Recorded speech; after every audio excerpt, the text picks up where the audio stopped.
బృందావనికి చింతుడు నీటి వెన్నెల వేళకు వన్నెలు చూచి రాసావు రాసలీలా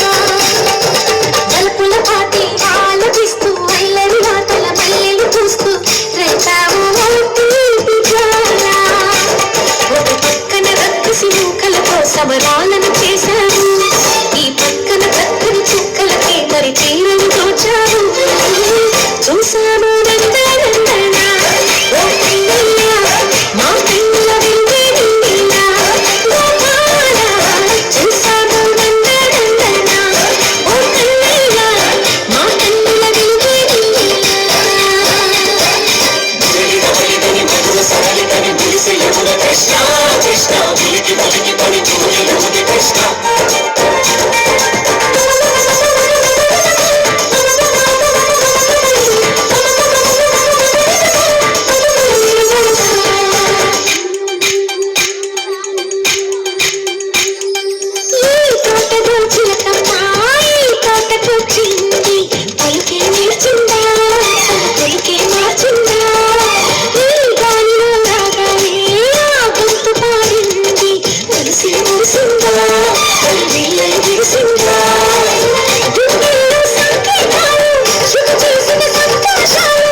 చిందులు నేర్పి వెన్నెల వేళకు వన్నెలు కూర్చి రాసావు